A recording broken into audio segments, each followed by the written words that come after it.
দাঁড়াও বর্ষা, ব্যাগটা রাখো। আমি যখন ঠিক করেছি আমি চলে যাব, তখন আমি যাবই। না, তুমি যাও, তোমাকে তো আমি কখনো বারণ করিনি, কিন্তু যাওয়ার আগে তোমাকে অ্যাবর্শন করতে হবে। কেন কেন করব? বাচ্চাটা কি শুধু তোমার একার নাকি? না, বাচ্চাটা আমার একার না, তোমারও। কিন্তু আমরা দুজনে তো আর একসাথে থাকছি না, তো আমি চাই না এই পৃথিবীতে আমাদের কোনো চিহ্ন থাকুক। এইভাবে সব চিহ্ন মুছে ফেলা যায় নাকি? তুমি কি ভাবছো বাচ্চাটাকে নষ্ট করে দিলে তোমার আমার সম্পর্কের যা কিছু চিহ্ন সব মুছে যাবে? না, আমি সেটা বলিনি, কিন্তু একবার ভেবে দেখো তো, বাচ্চাটার জন্য ভবিষ্যতে হয়তো আমরা আবার কাছাকাছি আসতে পারি। সেটাতে তোমার এবং আমার দুজনেরই ফিউচারে অনেক প্রবলেম হবে। যদি ফিউচার নিয়ে তোমার এতই চিন্তা ছিল, তাহলে তো বাচ্চাটা তোমার নেওয়াই উচিত হয়নি। তখন তোমার ভাবা দরকার ছিল ফিউচারে তুমি কখনো কি আমাকে ডিভোর্স দেবে। তখন ভাবিনি বলে এখন ভাববো না, সেটা কি কোনো কথা? তোমার তো এত চিন্তা করার কিছু নেই। আমি তো তোমাকে বলিনি আমার ভরণ পোষণের দায়িত্ব নিতে বা আমার বাচ্চার ভরণ পোষণের দায়িত্ব নিতে। তুমি বরং এসব চিন্তা করো না।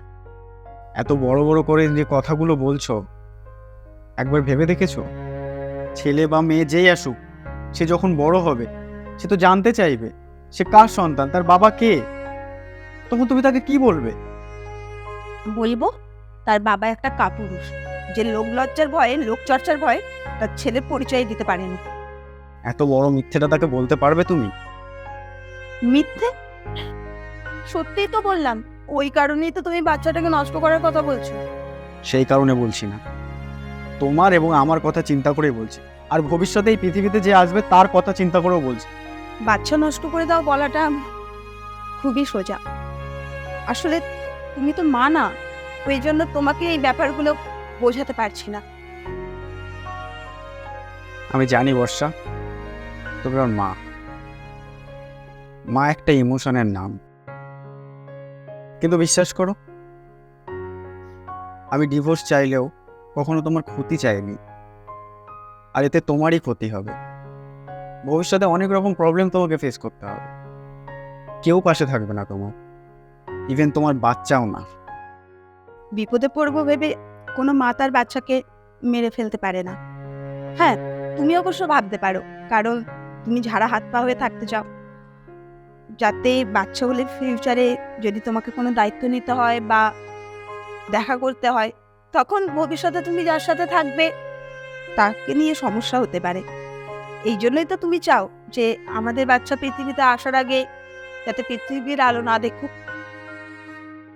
আচ্ছা বলো তো, শুধু বাচ্চা জন্ম দিলেই হয়ে গেল? তাকে বড় করা, তাকে মানুষ করা, এইসবের জন্য মা একাই যথেষ্ট? বাবার কি লাগে না? যে বাবা তার বাচ্চা পৃথিবীতে আসার আগেই তাকে মেরে ফেলার কথা বলে, এইরকম বাচ্চার অন্তত সেই বাবার কোনো সাহায্যের দরকার পড়ে না। আর হ্যাঁ, প্রেগনেন্সির কারণে যদি কোর্টের দেওয়া ডেটগুলোতে আসতে না পারি, তাহলে একটু অ্যাডজাস্ট করে নিও। আর তুমি যদি ফিউচারে কারোর সাথে রিলেশনশিপে যেতে চাও, তাহলে যেতে পারো। আমি চললাম। দাঁড়াও বর্ষা, আমি আমার ভুল বুঝতে পেরেছি। আমি কতটা বোকা দেখো। তোমার সন্তান মানে তো আমারও সন্তান, আমার রক্ত। আর তার জন্যে তুমি কত স্যাক্রিফাইস করতে রাজি, আর আমি কিভাবে এড়িয়ে যাওয়া যায় সেই চেষ্টাই করে যাচ্ছি। কিন্তু আজ তোমার জেদ আমাকে বুঝিয়ে দিল কতটা বোকা আমি, কতটা নিষ্ঠুর চিন্তা ভাবনা আমার। একটা ভ্রূণ হত্যা করা মানে তো একটা প্রাণ হত্যা, নিষ্পাপ প্রাণ।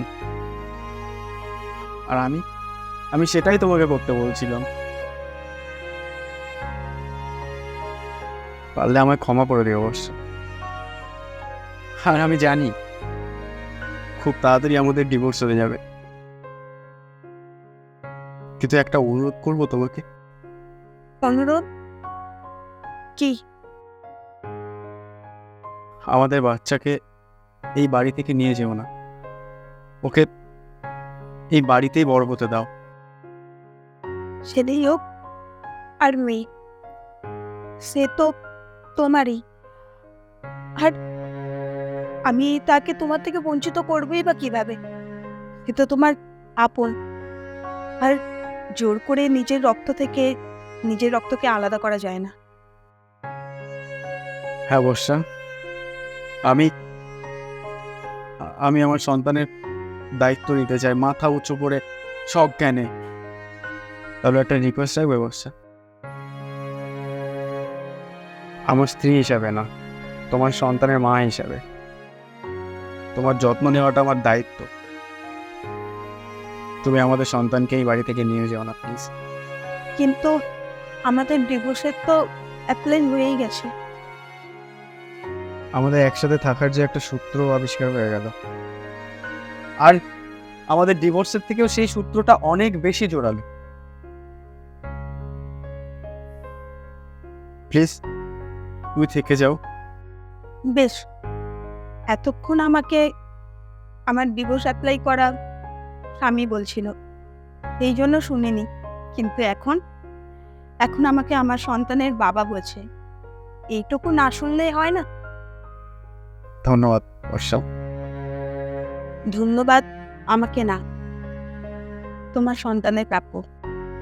আমার সন্তান না, আমাদের সন্তান।